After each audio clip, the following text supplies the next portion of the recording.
Ever heard of the Roman emperor who went from beloved leader to a notorious tyrant in just a few years? That's the story of Caligula.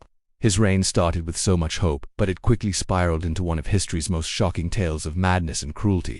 First, Caligula declared himself a living god, forcing the most powerful men in Rome to worship him. He even built temples in his own honor. Things got even more scandalous with rumors of his intense and inappropriate relationships with his own sisters, especially his favorite, Drusilla. But his disrespect didn't stop there. He famously planned to make his horse, Incitatus, a consul, just to mock the Senate. His wild spending emptied Rome's treasury, leading him to blackmail and extort the rich to fund his lavish lifestyle. Eventually, Rome had enough. The Praetorian Guard, his own bodyguards, conspired against him.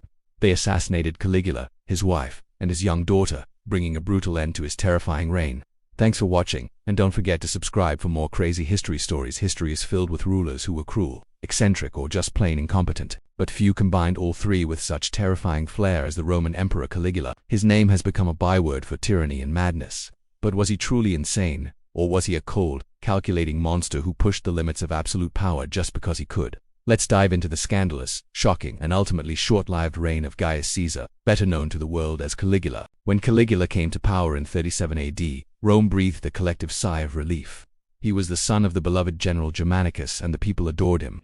The early days of his rule were a golden age. He granted bonuses to the military, abolished unfair taxes, and freed citizens who had been unjustly imprisoned. He was hailed as a savior, a breath of fresh air after the gloomy and paranoid reign of his predecessor Tiberius. It seemed like a new era of prosperity and justice was dawning for the Roman Empire. But this honeymoon period would not last. The bright, promising young emperor was about to reveal a much darker side. Less than a year into his reign, Caligula fell gravely ill. When he recovered, he was a changed man. The benevolent ruler was gone, replaced by a paranoid, arrogant tyrant who demanded not just obedience but worship. He declared himself a living god, Neos Helios, the new sun. This wasn't just a symbolic title. He meant it literally. He built temples to himself. Complete. Imagine an emperor so unpredictable, so cruel, so utterly mad, that his own gods decided the only way to save Rome was to end him. This is the story of Caligula, a name that has become synonymous with tyranny, but it didn't start this way. When he first took the throne, the people of Rome cheered. They saw a young, charismatic leader, a welcome change from the grim reign of his predecessor, Tiberius. Little did they know, they were welcoming a monster. In the early days, Caligula was the people's champion. He ended treason trials, recalled exiles, and hosted lavish games. He seemed like the breath of fresh air Rome desperately needed, but a severe illness, just months into his reign, seemed to change him completely. When he recovered, the hopeful young emperor was gone, replaced by a paranoid, power-hungry tyrant. The sunshine of his early rule was about to be eclipsed by a storm of madness and cruelty. His first and most shocking move was to declare himself a living god.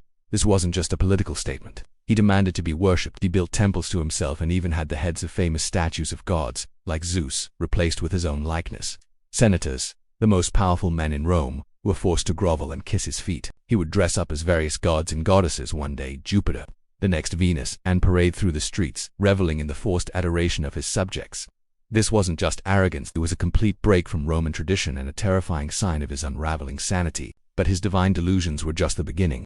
The whispers in the palace grew louder, speaking of unspeakable acts. The most persistent and scandalous of these rumors concerned his relationship with his sisters. Roman society was horrified by the stories of incest, particularly with his favorite sister Drusilla. He treated her not as a sibling but as a wife, openly and shamelessly. When Drusilla died suddenly, Caligula's grief was monumental and terrifying. He enforced a period of public mourning so strict that laughing, bathing, or even dining with one's family was punishable by death.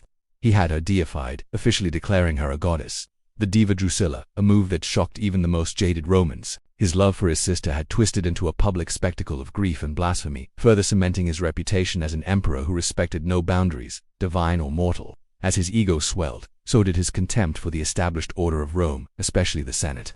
These were the men who represented centuries of Roman law and tradition, and Caligula delighted in humiliating them. He would make them run for miles beside his chariot, dressed in their formal togas, or force them to serve him dinner like common slaves.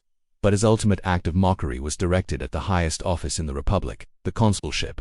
He famously declared his intention to appoint his beloved horse, Incitatus, as a consul. Now, historians debate whether he was serious or if this was just the ultimate political prank to show the Senate how little he valued them.